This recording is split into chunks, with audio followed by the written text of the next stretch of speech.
Bem-vindo ao Conselho Consultivo. Portugal pode precisar do apoio do Banco Central Europeu caso a Grécia abandone a zona euro. A incerteza em torno da situação de Atenas está a preocupar os mercados e nem o programa de compra de ativos do BCE vai ser suficiente para conter a subida dos juros. O Eurogrupo reúne-se amanhã, mas não há expectativas de que seja alcançado um acordo. O braço de ferro entre Atenas e os credores parece não ter fim à vista, mas até 30 de junho um dos lados terá de ceder. O incumprimento da dívida ao FMI é nesta altura o cenário mais provável, mas os analistas admitem outros, que incluem o não pagamento de salários e pensões no fim do mês e até a introdução de uma moeda paralela para transações dentro da Grécia. Os mercados continuam à beira de um ataque de nervos e a fazer contas a uma eventual saída da Grécia da zona euro. Os analistas contactados pelo Económico não têm dúvidas. Em caso de Grexit, o Banco Central Europeu vai ter de abrir os cordões à Bolsa para travar o efeito de contágio à economia nacional. E frisam que o atual programa de compra de dívida pode não ser suficiente. Os juros a 10 anos já mais do que duplicaram o mínimo histórico de 1,5%, registado em março, e com uma saída da Grécia do euro, facilmente chegariam aos 5%. Numa primeira fase, Portugal estaria protegido pela almofada criada pelo IGCP. Em última análise, estaria o recurso ao mecanismo de estabilidade europeu. Mas a saída da Grécia do euro parece ser para já a solução com menos adeptos entre os líderes europeus, com Angela Merkel à cabeça. Ainda assim, a troca de acusações tem subido de tom nos últimos dias. Alexis Tsipras acusou esta terça-feira o FMI de responsabilidade criminosa pela situação de asfixia da Grécia. O calendário de Atenas é cada vez mais apertado. Até ao final de agosto, o governo tem de reembolsar quase 16 mil milhões de euros aos credores. Esta quinta-feira há Eurogrupo, mas as expectativas sobre um acordo são baixas. A derradeira oportunidade para salvar a Grécia pode estar no Conselho Europeu de 25 e 26 de junho. Um frente-a-frente decisivo entre Angela Merkel e Alexis Tsipras a dias da Grécia entrar em bancarrota. Para analisar este e outros temas, temos connosco os comentadores do ETV, Mariana Abrantes de Sousa e Jorge Ribeirinho Machado. Muito obrigada a ambos pela presença neste Conselho Consultivo. Mariana Abrantes de Sousa, a Grécia está à beira do default? Pois, parece que sim, finalmente. O que tem que ser tem muita força, como se diz no antigo português. A Grécia e os outros países devedores chegaram a um pico de dívida em 2008, 2009 que era insustentável, mas houve toda uma... e podia-se dizer que estavam, teoricamente, na prática, em termos económicos, já na bancarrota, porque tinham dívida externa muito elevada e superior à sua capacidade não só de reembolsar essa dívida externa no curto prazo, em termos dos pagamentos que iam vencendo, mas mesmo em termos de sustentabilidade de longo prazo. E isso é que é a bancarrota. O que foi feito no caso de todos os outros países, menos a Grécia, é que houve sempre uma capacidade de ir renegociando e refinanciando os juros e dívida à medida que ia caindo, para evitar que uma bancarrota económica se transformasse num default financeiro. Estamos na Grécia, que estava pior do que todos os outros. Isso foi muito mais difícil. Houve o corte da dívida para tentar aliviar a situação financeira da grega, não necessariamente a situação económica, mas isso não foi suficiente. A Grécia, como Portugal e outros países também, já fez um grande percurso. Isso vê-se no percurso da balança de transações correntes, que a Grécia tinha chegado a uma balança de transações correntes negativa de 14,9 menos 14,9% do PIB, e agora está em 0,9 positivas. Portugal também fez o mesmo percurso. Não temos leitura nesse quadro, é preferível que vá citando os dados. Portugal também passou de um déficit de menos 12,1% do PIB para agora um superávit de 0,6%. Portanto, este percurso foi feito, mas como a Grécia estava pior e a Grécia evidentemente não tem parece que o povo aguenta menos, ou o que for, o nosso povo aguenta mais. Ou o povo grego tem sido mais sacrificado? Eu acho que provavelmente as duas coisas. E depois também o problema destes processos de ajustamento em curso é que há processos em que o rácio de sacrifício para resultados não é sempre o mesmo. Às vezes fazem-se muitos sacrifícios para poucos resultados e às vezes se houver... Parece-lhe que é isso que se tem notado com a austeridade? Sobretudo na Grécia e talvez noutros países. Porquê? Porque os resultados têm que vir necessariamente das exportações. E, portanto, tudo o que se está a falar na Grécia e em Portugal e nos outros países, tudo correria muito melhor se tivéssemos as exportações em grande expansão. Não temos, é tudo muito mais penoso e os resultados do ajustamento que se conseguem são relativamente poucos em comparação aos grandes sacrifícios. Jorge Ribeirinho Machado, a verdade é que Bruxelas fala já em plano de emergência, porque a partir do dia 1 de julho a Grécia vai entrar em estado de emergência em áreas como a energia, salários, polícias, médicos, etc. Como é que se evita o pior? Como é que se evita o pior? De facto, objetivamente, o pior pode-se evitar se houver um acordo entre... Mas se não houver acordo, e é por isso que já estão a preparar plano de emergência. Exatamente, porque de facto o plano de emergência que devia ser preparado era o acordo, objetivamente. Eu penso que essa era claramente a melhor solução. Eu achei muito interessante aquilo que dizia o Juncker, que a ideia era mais ou menos esta: já não quero saber nada do governo grego, eu quero saber a do povo grego. E eu percebo que ele tem, que até possa ser honesto o que ele está a dizer, porque o que me parece que é o grande problema da Grécia é o governo que eles têm, não é o país que eles têm. Até porque há uma sondagem hoje publicada que diz que os gregos preferem mais cedências a sair da zona euro. Sim. É só o Syriza que está agora a fazer resistência. O Syriza, por um lado, e o partido que está no Ministério da Defesa pelo outro. O problema da Grécia em relação a Portugal, penso eu, é que o plano político é que estragou a economia. Nós estamos mal, objetivamente. Mas o governo grego tem legitimidade para governar, foi eleito. Legitimidade, claro, exatamente. Mas está a perder força dentro do país, é isso? Isso também está a perder força. Agora, o que podemos é dizer, ele tem legitimidade para governar.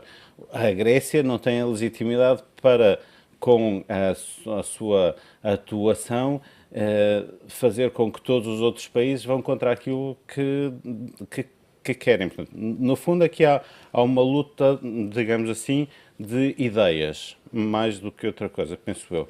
E há umas ideias que são as ideias do Syriza, e que tem digamos assim, o Syriza e o outro partido, e que tem uma perspectiva da economia e do mundo, e depois há umas ideias dos outros países todos, a Alemanha, a França, a Itália, Portugal, Espanha, e que pensam e olham para o mundo de forma diferente. E uns dizem, nós temos legitimidade democrática, e os outros dizem, pois, nós também temos legitimidade democrática. Mas não tem dinheiro.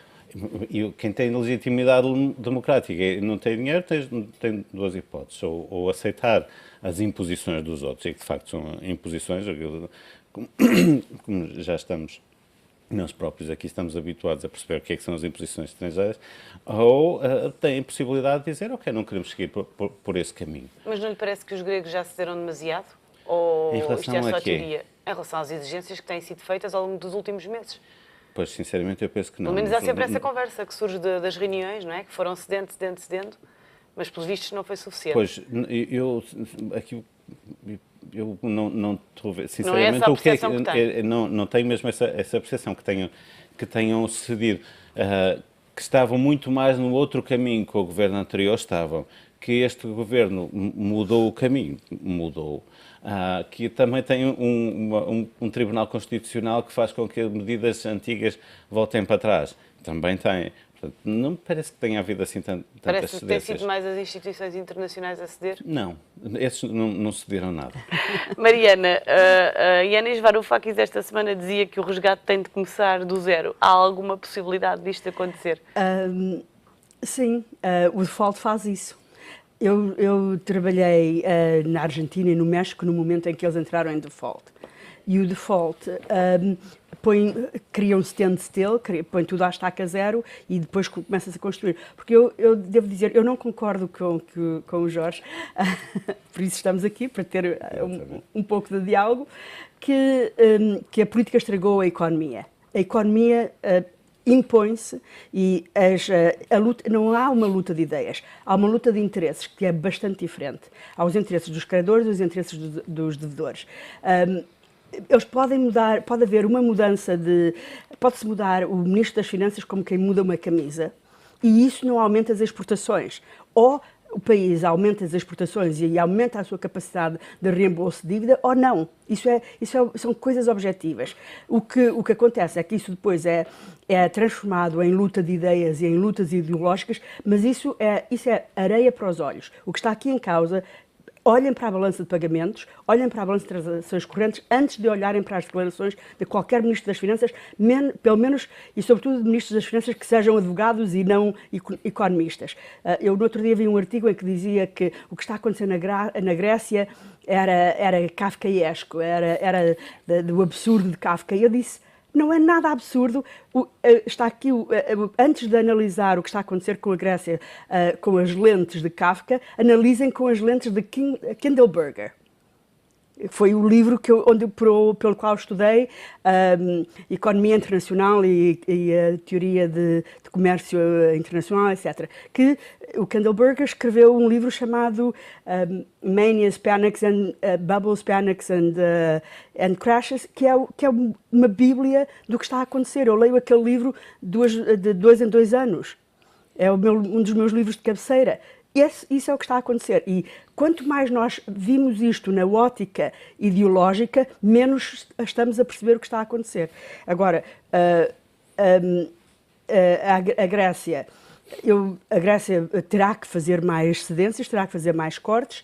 A economia é muito frágil na Grécia, não tem capacidade de reação e, por exemplo, um dos temas que está em causa é as reformas antecipadas, etc.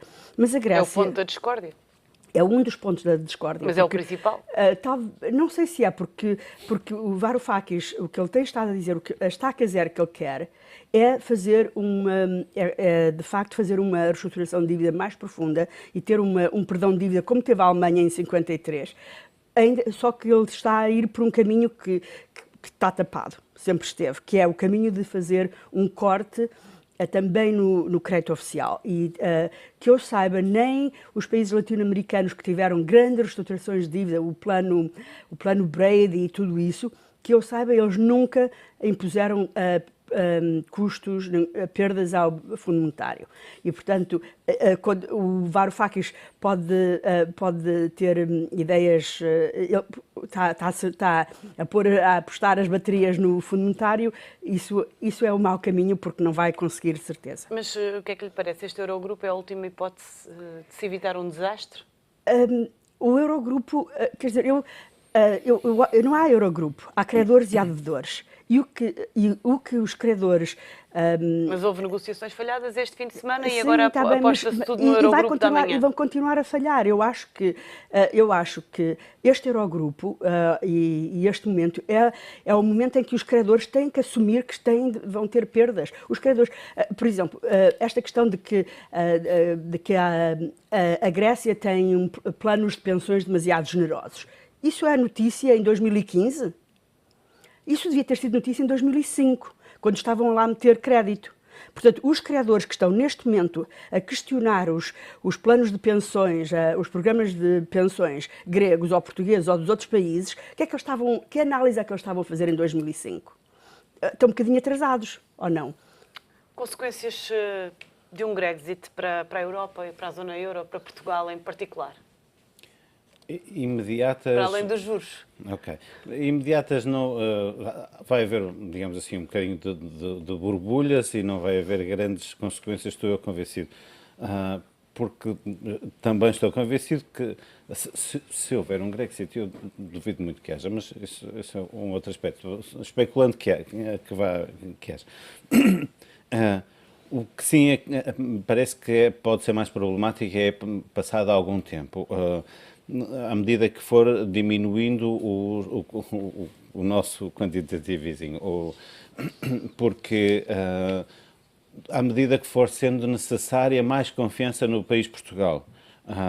Enquanto que não for necessária essa confiança, porque nós neste momento estamos muito bem suportados pelo Banco Central Europeu e pela necessidade que todos os outros países têm de que se houvesse alguma coisa com a Grécia não acontecesse mais nada com mais ninguém. Mas não é isso que se diz agora. Eu já ouvi de vários aspectos. Começam a aumentar os receios. Sim e não. Os mercados, se reparar, por exemplo, hoje nós vamos aos mercados e não vamos ter problemas. Vai subir um bocadinho em relação à última vez que fomos comprar dinheiro. Sim, mas não é significativo. Penso que vai ser mais significativo em 2016, 2017, porque aí vai ser preciso que as pessoas olhem para Portugal e digam eu confio naquele país quando lhes estou a emprestar dinheiro. Porque neste momento não têm que ter muito medo de emprestar dinheiro a Portugal a 3 e 9 meses. Mas se a Grécia saísse da zona euro, Portugal seria o próximo na linha da frente das preocupações? Em alguns aspectos sim, noutros aspectos não. Por exemplo, eu penso que vai ser muito importante perceber o que é que vai acontecer em Espanha com as eleições. Aquilo que aconteceu em Espanha nas eleições regionais e autonómicas e municipais faz prever uma grande confusão naquele país. Se virmos a Câmara de Madrid e a Câmara de Barcelona, estão com duas senhoras que se dizem independentes, mas que de facto de independentes têm muito pouco e estão numa linha muito, chamemos-lhe, cirísica. E por isso, eu penso que se nós estivermos numa linha mais segura, como com os partidos da coligação com o PS, não me parece que aí seja grande a diferença na confiança que podemos ter, que os outros podem ter em nós. Penso que não haverá grande problema. Deixa-me só dizer uma coisa a propósito daquilo que dizia a Mariana, que eu gosto de uma frase a frase é francesa, mas no fundo o que disse é terem a ideologia da equação e ela volta a galope. Não há hipótese. De facto, na realidade, os factos, a realidade é financeira, são números, mas as pessoas pensam segundo a sua ideologia. Vamos também falar dos números do emprego. A taxa que foi ontem divulgada pelo Eurostat diz que Portugal foi o 6º país europeu que mais criou postos de trabalho nos primeiros meses do ano. São de facto boas notícias? A economia portuguesa está de facto a criar mais postos de trabalho ou ao mesmo tempo tem havido uma trajetória errática? Não, eu acho que as notícias do desemprego e do emprego, sobretudo, são positivas e isso deve-se reconhecer. Portugal está a fazer um processo de ajustamento positivo, penoso e errático quanto basta, isto é, nós sabemos que a recuperação não vai ser linear, isso já não temos ilusões que de um dia para o outro vamos voltar ao período do auge. O que está a acontecer é que o desemprego, o emprego, de facto, não digo que desapareceu, mas é muito menor. As pessoas que eu conheço, e às vezes eu não me revejo as estatísticas na minha realidade. As estatísticas mostram uma grande melhoria e eu depois só encontro pessoas que, não estando desempregadas,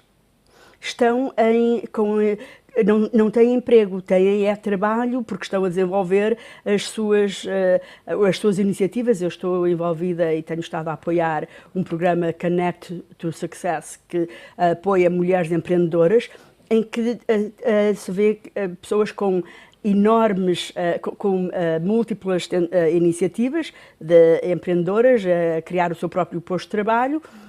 Às vezes há algumas que estão até muito bem sucedidas e eu pergunto, então, agora já tem uma empresa, o que é que está a fazer? Quantas pessoas tem consigo? Não, sou eu e tenho uma estagiária. Portanto, isto não é emprego na forma tradicional. O emprego tradicional praticamente não estão a aparecer. Há setores que não vão voltar a ter aquele emprego por conta de outrem, com todas as regalias, etc. Isso é muito positivo. Agora, já para não falar que temos cerca de 720 mil desempregados em Portugal, exato, depois de portanto, 4 anos de ajustamento. Exatamente. Depois de um período tão longo, nós estamos no 6º ano da crise.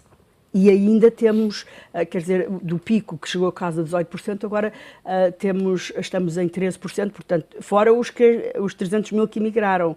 Portanto, nós estamos no bom caminho, mas estamos a andar muito devagar e é um passo à frente, 2 ao lado. E este Jorge Ribeirinho Machado é outro dos pontos. As pessoas que emigraram, as pessoas que fazem estágios profissionais, enfim, as pessoas que não contam para as estatísticas do desemprego. Se estes números contassem, tínhamos o desemprego em níveis ainda mais elevados. Sim, repare, eu já disse aqui várias vezes e é aquilo que eu penso que o grande problema que nós temos que resolver enquanto sociedade é o problema do desemprego. Agora, e por isso, por exemplo, é uma das coisas que me faz estar mais de acordo com o programa do PS, em que o António Costa dizia que eu falei só de emprego. E, portanto, acho ótimo que tenha essa perspectiva de que vamos ter que aumentar o número de pessoas empregadas. Agora, mas como? Eu só tenho uma pequena dúvida, que é uma dúvida de tendência e que tem vindo a acontecer noutros países, que no fundo, aqueles que vão à nossa frente. Se nós olhamos para nos Estados Unidos, normalmente conseguimos perceber o que é que vai acontecer aqui daqui a poucos anos em muitos dos setores. E, portanto, provavelmente também neste campo também pode acontecer, não digo que aconteça, mas pode acontecer, que é a tendência de deixar de haver os empregos e passar a haver os trabalhos.